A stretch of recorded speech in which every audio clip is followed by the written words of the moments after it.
ഈ വീഡിയോ വിവിധ വിഷയങ്ങളുമായിട്ട് ബന്ധപ്പെട്ടാണ് ഉടനീളം നമ്മൾ നോക്കുന്നത്.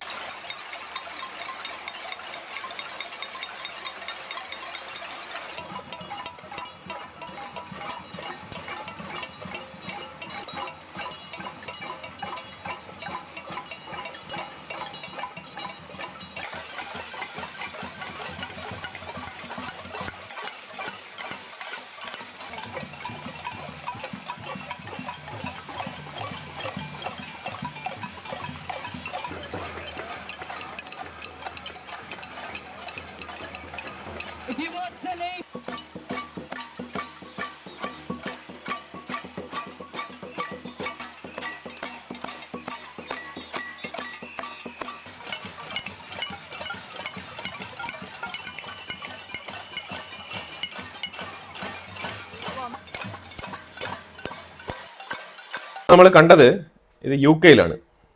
UK-യിൽ ഫ്രീ പാലസ്തീൻ എന്ന് പറഞ്ഞ ഗ്ലോബൽ ഇന്തിഫാദ ടീമാണ് ഈ പ്രതിഷേധ പ്രകടനം നടത്തുന്നത്. പാത്രം കൊട്ടുന്നുണ്ട്, പല രീതിയിലുള്ള പ്രകടനങ്ങളാണ് ലോകമെമ്പാടും വിവിധ രാജ്യങ്ങളിൽ പലതരത്തിലുള്ള പാലസ്തീൻ അനുകൂല പ്രകടനങ്ങളാണ് മൊത്തത്തിൽ നടക്കുന്നത്. അതിൽ ഏറ്റവും രൂക്ഷമായി നടക്കുന്നത് UK-യിലാണ്. UK-യിലുള്ള ഫുട്ടേജാണ് ഞാനിവിടെ വെച്ചിരുന്നത്. അതാണ് ഇപ്പോൾ UK-യിൽ ഇപ്പോൾ ഇതാണ് സ്ഥിതി. ഒരു കാര്യം മനസ്സിലാക്കേണ്ടത്, ഗാസയിലെ ജനങ്ങൾക്ക് ഭക്ഷണം വേണം, എയ്ഡ് കൊടുക്കണം, അവരെ പട്ടിണിക്ക് ഇടാൻ പാടില്ല, ശരിയാണ്. പക്ഷെ അതിന് UK എന്ത് ചെയ്യാനാണ്? UK മാത്രമാണോ ഗാസയുടെ കാര്യങ്ങൾ തീരുമാനിക്കുന്നത്? UK ആണെങ്കിൽ ഇന്നലെ ഞാൻ പറഞ്ഞതുപോലെ തന്നെ ഡബിൾ സ്റ്റാൻഡേർഡ് ഉള്ള ഒരു രാജ്യമാണ്. തീവ്രവാദത്തിനോട് ഒരു നിലപാടുണ്ട് അവർക്ക്. ഒരുപാട് തീവ്രവാദികളെ അനുകൂലിക്കുന്ന, ഒരുപാട് തീവ്രവാദികളുടെ ഹെഡ് ഓഫീസ് തന്നെ ചലിക്കുന്നത് UK-യിൽ നിന്നാണ്. UK ഗവൺമെന്റിലെ സ്റ്റാർമറിന് നല്ല രീതിയിലുള്ള പ്രഷറുണ്ട്. പ്രത്യേകിച്ചും ഈ തീവ്ര നിലപാടുള്ള ഇസ്ലാമിസ്റ്റ് ടീമുകളുടെ ഭാഗത്തു നിന്ന് നല്ല രീതിയിലുള്ള പ്രഷറുണ്ട്. UK പാർലമെന്റിന്റെ ഉള്ളിലും അതിനെ സപ്പോർട്ട് ചെയ്യുന്ന രീതിയിൽ അതിനു വേണ്ടിയിട്ട് പിന്തുണ നൽകുന്ന ലോ മേക്കേഴ്സ് അഥവാ പാർലമെന്റേറിയൻസ് അവിടെ ഉണ്ട് എന്നുള്ളതാണ് വസ്തുത. ഒരുപാട് പാകിസ്ഥാനികളൊക്കെ ഇതിന്റെ പുറകിൽ വളരെ തീവ്രമായി തന്നെ പരിശ്രമിക്കുന്നുണ്ട്. അപ്പൊ അവരെ ഒന്ന് മയപ്പെടുത്തി നിർത്താൻ വേണ്ടിയിട്ട് കീർ സ്റ്റാർമർ ശ്രമിക്കുന്നുണ്ട്.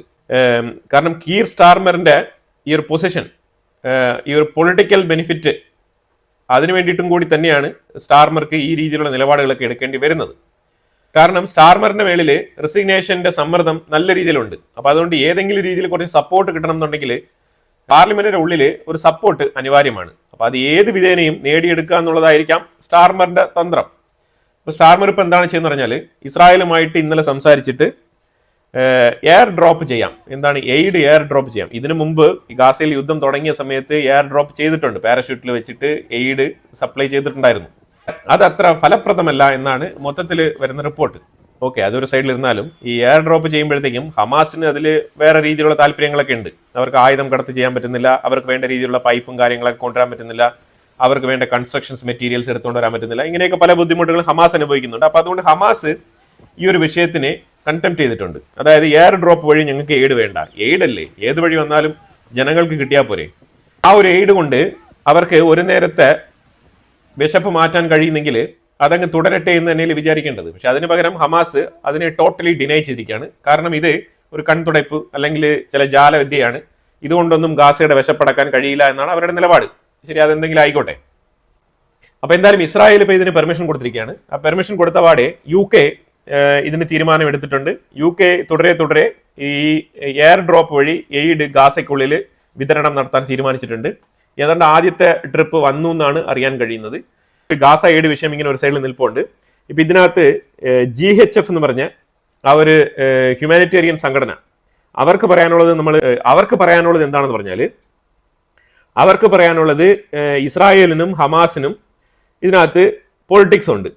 ഹമാസിന്റെ സർവൈവലുമായിട്ട് ബന്ധപ്പെട്ട വിഷയത്തിൽ അവർക്ക് നല്ല കൺസേൺ ഉണ്ട്. അപ്പൊ അതുകൊണ്ട് ഈ എയ്ഡ് വിതരണത്തിൽ രണ്ട് സൈഡിലും, ഇസ്രായേലിന്റെ സൈഡിലും ഹമാസിന്റെ സൈഡിലും നല്ല രീതിയിലുള്ള കോൺഫ്ലിക്റ്റ് ഉണ്ട്. അപ്പൊ അതുകൊണ്ട് ഹമാസിന്റെ സൈഡിൽ വിട്ടുകൊടുക്കരുതെന്ന് പറഞ്ഞിട്ട് ഇസ്രായേലിന്റെ സൈഡിൽ പൂർണ്ണമായിട്ടും ഈ ഒരു എയ്ഡ് വിതരണം പോകാൻ പാടില്ല എന്നുള്ള തീരുമാനം ഹമാസിനുമുണ്ട്. പക്ഷേ ഇതിന്റെ ഇടയിൽ കിടന്ന് ബുദ്ധിമുട്ടുന്നത് ഞങ്ങളാണ്. ഹ്യൂമാനിറ്റേറിയൻ ഫൗണ്ടേഷൻ എന്ന് പറയുന്ന ഈ GHF എന്ന് പറഞ്ഞ ഈ സംഘടനയാണ് ബുദ്ധിമുട്ടുന്നത് എന്നാണ് ആ സംഘടനയുടെ തലപ്പത്തുള്ള വ്യക്തി പറഞ്ഞു വെക്കുന്നത്. I'm Chebin Faye, spokesperson for the Gaza Humanitarian Foundation, and I'm here in Gaza today to give you another update about what's actually happening on the ground. This morning, I was in GHF distribution where we fed hungry, desperate people. And now I'm here again in Gaza in front of all of these UN aid trucks where aid is just sitting here out of reach of the people who need it most. But GHF was never designed and never supposed to solve this problem alone. And we cannot solve this problem alone. That's why, from the very beginning, we pushed hard for the UN to be here in Gaza. But the UN cannot get its food out. The UN cannot deliver this humanitarian aid to the people who need it most. And I'm not sure what the reason is. Whether it's looters, safety, or whether they're playing politics, it just doesn't matter. The people of Gaza deserve better. പുള്ളി പറയുന്നത് വേറെ ഒന്നുമല്ല. അതായത് എങ്ങനെയാണ് ഒരു സംഘടന ഒറ്റയ്ക്ക് നിന്ന് ഇത്രയും ജനങ്ങൾക്ക് എയ്ഡ് കൊടുത്ത് പൂർത്തിയാക്കാൻ പറ്റുക? അത് അസാധ്യമായിട്ടുള്ള കാര്യമാണ്. അപ്പോൾ അതുകൊണ്ട് UN ഇടപെടൽ വളരെ അനിവാര്യമാണ് എന്നാണ് ഈ GHFന്റെ തലപ്പത്തുള്ള ആൾ ചോദിക്കുന്നത്. അത് ജെന്യൂൻ ആയിട്ടാണെങ്കിലും എങ്ങനെ വേണമെങ്കിലും നമുക്ക് കരുതാം. കാരണം ഫിസിക്കൽ വർക്ക് ആവശ്യമാണ്. അപ്പോൾ ആ ഒരു സാഹചര്യത്തിലാണ് അവർ ഈ ഒരു വിഷമം പങ്കുവെക്കുന്നത്. കാരണം ഇസ്രായേലിന്റെ സൈഡിലും ഇസ്രായേൽ ഡയറക്റ്റ് ആയിട്ട് അവിടെ പോയി സെർവ് ചെയ്യാനൊന്നും പോകത്തില്ല. ഇസ്രായേൽ എയ്ഡ് എവിടെയാണോ പെർമിറ്റഡ് ഏരിയ ആ ഏരിയ സെക്യൂർ ആയിട്ട് ഓപ്പൺ ആക്കി കൊടുക്കും. അതാണ് ചെയ്യുന്നത്. അപ്പോൾ അവിടെ എയ്ഡ് ട്രക്കുകൾ വന്ന് കയറി വിതരണം നടത്തുന്നത് ഈ GHF എന്ന് പറഞ്ഞ സംഘടനയിൽപ്പെട്ട ആൾക്കാരാണ് വിതരണം നടത്തുന്നത്. ഹമാസിന്റെ കീഴിൽ പോകാൻ പാടില്ല. ഇതാണ് ഇസ്രായേലിന്റെ നടപടി. പക്ഷേ ഇവരുടെ കയ്യിൽ GHF എന്ന് പറഞ്ഞ ഇവരുടെ കയ്യിൽ ഇനഫ് ഫാക്കൽറ്റി ഇല്ല. ഈ ഫാക്കൽറ്റി ഇല്ലാതെ ഈ വിതരണ ശൃംഖല ഇവർക്കില്ല. ഇവർക്ക് ഇതിനെ പൂർണ്ണമായിട്ടും ഗാസയിൽ മുഴുവനും എത്തിച്ച് വിതരണം ചെയ്യാൻ കഴിയില്ല എന്നുള്ളതാണ് ഇപ്പം നിലവിലുള്ള പ്രതിസന്ധി. അതുകൊണ്ടാണ് ഇവർ ഏതെങ്കിലും ഒരു സ്ഥലത്ത് മൊത്തത്തിൽ ചെന്ന് ഇങ്ങനെ എയ്ഡ് കൊടുക്കുന്നതും അത് മേടിക്കാൻ വേണ്ടിയിട്ട് ആൾക്കാർ വന്നിട്ട് അടികൂടി അവിടെ ചില മരണങ്ങളൊക്കെ സംഭവിക്കുന്നതും പിന്നെ ആൾക്കാരെ പിരിച്ചുവിടാൻ വേണ്ടിയിട്ട് പിന്നെ കണ്ണീർ വാതകമൊക്കെ ഉപയോഗിക്കേണ്ടി വരുന്ന സാഹചര്യമാണ് നിലവിൽ ഇപ്പം ഉള്ളത്. ഈ ഒരു സ്ഥിതി മാറണം എന്നുണ്ടെങ്കിൽ വിശാലമായ രീതിയിലുള്ള ഹ്യൂമാനിറ്റേറിയൻ എയ്ഡ് പ്രോഗ്രാം തന്നെ അവിടെ അറേഞ്ച് ചെയ്യേണ്ടി വരും. എന്നാൽ മാത്രമേ ഗാസയിലുള്ള മൊത്ത ജനങ്ങൾക്കും ഭക്ഷണം വിതരണം ചെയ്യാൻ പറ്റുള്ളൂ. ഇങ്ങനെ സുഭിക്ഷമായിട്ട് ഭക്ഷണം കൊടുത്തു കഴിഞ്ഞാൽ ഈ തീവ്രവാദത്തിന് ഒരു അറുതി ഉണ്ടാകുമോ എന്ന് ചോദിച്ചു കഴിഞ്ഞാൽ അതും നമുക്ക് ഒരു ഉറപ്പും പറയാൻ പറ്റില്ല. ഈ ബന്ദിയാക്കി വെച്ചിരിക്കുന്ന ഇസ്രായേലികൾ ഇപ്പോഴും ഗാസയ്ക്കുള്ളിൽ എവിടേക്കോ ആരുടെയൊക്കെയോ സംരക്ഷണയിൽ അവരുണ്ട്. അതുകൊണ്ട് തന്നെയാണല്ലോ ഇതുവരെ അവരെ പുറത്ത് വിടാത്തത്. അപ്പൊ ഇത്രത്തോളം വൈരാഗ്യ ബുദ്ധിയോടുകൂടി കാര്യങ്ങൾ മുന്നോട്ട് നീക്കുന്ന ഈ ഒരു ജനത പിന്നെ എങ്ങനെയാണ് ഇസ്രായേൽ വളരെ കേർട്ടസിയോടുകൂടി ഒരു എയ്ഡ് സപ്ലൈ നടത്താൻ പോകുന്നത്? ഒരിക്കലും നടത്താൻ പോകുന്നില്ല. അത് വളരെ വ്യക്തമായിട്ട് നമുക്ക് മനസ്സിലാക്കാൻ പറ്റുന്നുണ്ട്. ഡൊണാൾഡ് ട്രംപ് ഈ ഹമാസുമായിട്ട് നടത്തിയ സീസ് ഫയർ ചർച്ചയെക്കുറിച്ച് ചോദിച്ചപ്പോഴത്തേക്കും പറഞ്ഞു വെച്ച വിഷയം എന്ന് പറഞ്ഞാൽ ഹമാസിന് സീസ് ഫയറിനോട് വലിയ താല്പര്യമൊന്നുമില്ല. പക്ഷേ എൻ്റെ നിലപാട് വളരെ വ്യക്തമായിട്ട് ഞാൻ പറയുകയാണ്. അതായത് ഇസ്രായേലിന് ഹമാസിനെ ഇല്ലാതാക്കാനുള്ള എല്ലാ റൈറ്റ്സും ഉണ്ടെന്നാണ് പറഞ്ഞിരിക്കുന്നത്. അത് ഇസ്രായേലിനോടൊപ്പം വളരെ ശക്തമായിട്ട് നിൽക്കുന്ന രീതിയിലുള്ള സ്റ്റേറ്റ്മെന്റ് ആണ് പറഞ്ഞിരിക്കുന്നത്. ഇതൊരു പക്ഷേ ട്രംപിന്റെ പ്രഷർ പോളിസി ആവാം, ഏത് പോളിസി ആയാലും ശരി തന്നെ. പക്ഷേ ഇപ്പം നിലവിൽ ലേറ്റസ്റ്റ് ആയിട്ട് ട്രംപ് പറഞ്ഞിരിക്കുന്ന സ്റ്റേറ്റ്മെന്റ് ഇതാണ്. ഇസ്രായേലോടൊപ്പം വളരെ സ്ട്രോങ് ആയിട്ട് നിന്നുകൊണ്ട് ഹമാസിനെ തള്ളി പറഞ്ഞിരിക്കുകയാണ്. ഹമാസ് ശരിക്കും പറഞ്ഞാൽ ചത്തൊടുങ്ങാൻ പോവാണെന്നാണ് പറഞ്ഞിരിക്കുന്നത്. ആ രീതിയിൽ തന്നെയാണ് സ്റ്റേറ്റ്മെന്റ് പറഞ്ഞിരിക്കുന്നത്. ഞാൻ ആ ഒരു പോർഷൻ മാത്രം അവിടെ കേൾപ്പിക്കാം. Hamas didn't really want to make a deal. I think they want to die, and it's very, very bad. And it got to be to a point where you're going to have to finish the job. They really they asked for things. Don't forget, we got a lot of hostages out. So now we're down to the final hostages, and they know what happens after you get the final hostages. And basically, because of that, they really didn't want to make a deal. I saw that.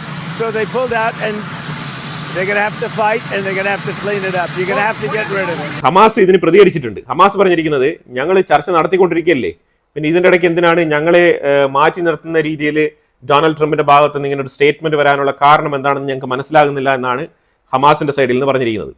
പക്ഷേ നമ്മൾ 2-3 ദിവസങ്ങളായിട്ട് ഈ ഒരു വിഷയം നമ്മൾ നോക്കുന്നുണ്ട്. ഇസ്രായേലിന്റെ സൈഡിൽ നിന്ന് അവർ ഓൾറെഡി പറഞ്ഞിട്ടുണ്ട്.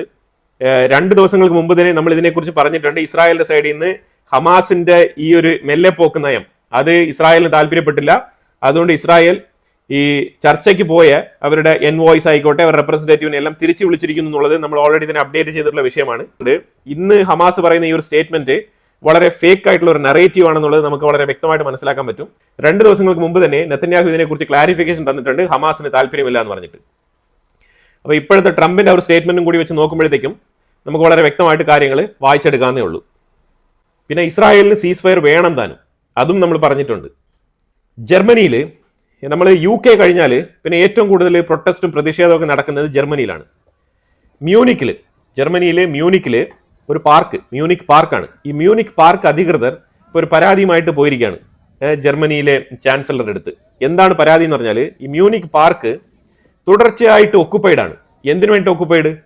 ഈ പാർക്ക് എന്ന് പറഞ്ഞാൽ ആൾക്കാർക്ക് വളരെ ലെഷറായിട്ട് വന്ന് ഇരിക്കാനും, ചിലപ്പോൾ വൈകുന്നേരങ്ങളിൽ ഒന്ന് സൈക്കിൾ ചവിട്ടാനും, കുട്ടികളെ കൊണ്ട് കളിപ്പിക്കാനും, ചിലർ ഡോഗിനെയൊക്കെ കൊണ്ട് വാക്കിംഗ് വരാനും, അതിനൊക്കെയാണ് ഈ സ്ഥലങ്ങളൊക്കെ ഉള്ളത്. ഈ സ്ഥലം ഈ പാലസ്തീൻ പ്രൊട്ടസ്റ്റുകാർ ആദ്യം ഈ ഒക്കുപ്പൈ ചെയ്തിരുന്നു. എന്നിട്ട് ഇവരിപ്പോൾ സ്ഥിരമായിട്ട് ഇപ്പോൾ എന്താണ് ചെയ്യാന്ന് പറഞ്ഞാൽ, ഇവർക്ക് ജോലിയും കൂലിയും ഉണ്ടോ എന്ന് നമുക്ക് അറിയത്തില്ല, പക്ഷെ ഇവർ മൊത്തത്തിൽ വന്ന് അവിടെ പ്രാർത്ഥനയാണ്, കൂട്ടപ്രാർത്ഥന. അതായത് ആ പാർക്കിനെ ഒരു പള്ളിയായിട്ട് മാറ്റിയിരിക്കുകയാണ്. ഇതിന് പെർമിറ്റഡ് അല്ല ഈ സ്ഥലം. അതാണ് ഈ പാർക്ക് അധികൃതർ ഇപ്പോൾ ഉന്നയിക്കുന്ന ഒരു ആരോപണമല്ല, പരാതി. ഈ പരാതി ഇപ്പം ജർമ്മനി ഗവൺമെന്റിനെ ധരിപ്പിച്ചിരിക്കുകയാണ്. പക്ഷേ ജർമ്മനി ഗവൺമെന്റിന് ഇതിനെതിരെ തീരുമാനങ്ങളൊന്നും എടുക്കാനില്ല. കാരണം എടുത്തു കഴിഞ്ഞാൽ വല്ലാത്ത രീതിയിലുള്ള വയലൻസ് ആയിട്ട് ഇത് മാറും എന്ന് ജർമ്മനി പേടിക്കുന്നു. അതാണ് ഇതിനകത്ത് മനസ്സിലാക്കേണ്ടത്. അതായത് നമ്മൾ മനസ്സിലാക്കേണ്ട കാര്യം എന്ന് പറഞ്ഞാൽ, ഇത് എങ്ങനെയാണ് ഒരു സ്ഥലത്ത് പോയിട്ട് അവിടെ റെഫ്യൂജികളായിട്ട് പോയിട്ട്, അതുപോലെ തന്നെ പല ജോലിക്കും ഇതിനൊക്കെ പറഞ്ഞിട്ട് ജർമ്മൻ ലാംഗ്വേജ് ഒക്കെ പഠിച്ച് വിസയൊക്കെ പഠിച്ച് അവിടെ പോകുന്ന ആൾക്കാരുണ്ട്. പക്ഷെ ഇതിനകത്ത് മെജോറിറ്റി ആൾക്കാർ റെഫ്യൂജികളാണ്. ഈ റെഫ്യൂജികൾക്ക് കയറി താമസിക്കാൻ സ്ഥലവും കിടക്കാടവും കൊടുത്തപ്പോഴത്തേക്കും അവർ കാണിക്കുന്ന പരിപാടിയാണ് ഈ രീതിയിലുള്ള കോലാഹലങ്ങൾ. പ്രാർത്ഥനയൊക്കെ എല്ലാവർക്കും അലൗഡാണ്. അതാത് ഡെഡിക്കേറ്റഡ് സ്ഥലത്ത് പോയിട്ട് അത് ചെയ്യണം. അല്ലാതെ പാർക്കിലും റോട്ടിലും ഇങ്ങനെയൊന്നും അല്ല ചെയ്യേണ്ടത്. ഇതിന് പല അറബ് കൺട്രീസിൽ വരെ ഇതിന് നിർദ്ദേശങ്ങളുണ്ട്. റോട്ടിലൊന്നും പല രാജ്യങ്ങളിലും ഈ പ്രാർത്ഥനയൊന്നും ചെയ്യാൻ പാടില്ല.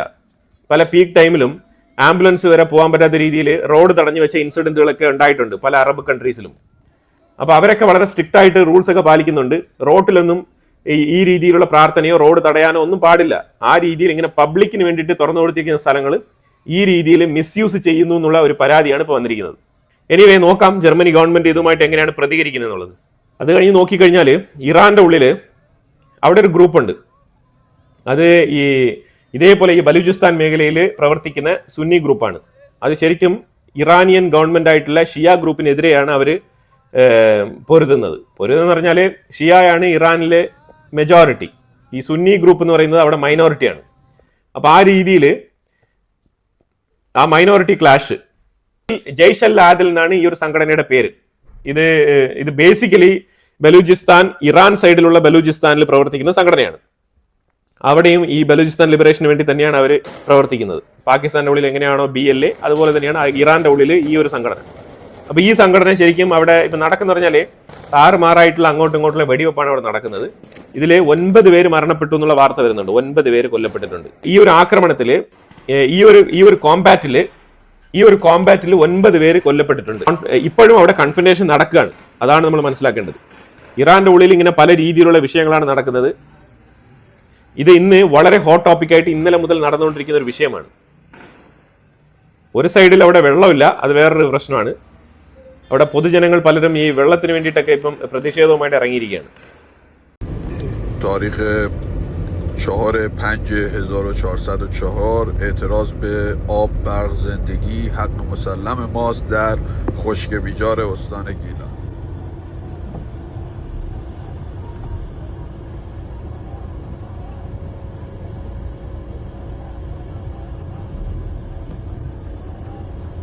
അപ്പോൾ എന്തായാലും ഇതിനെക്കുറിച്ചുള്ള അഭിപ്രായങ്ങൾ കമന്റ് ബോക്സിൽ രേഖപ്പെടുത്തുക. കൂടുതൽ വാർത്തകളുമായിട്ട് അടുത്ത വീഡിയോയിൽ വരാം. Thank you so much.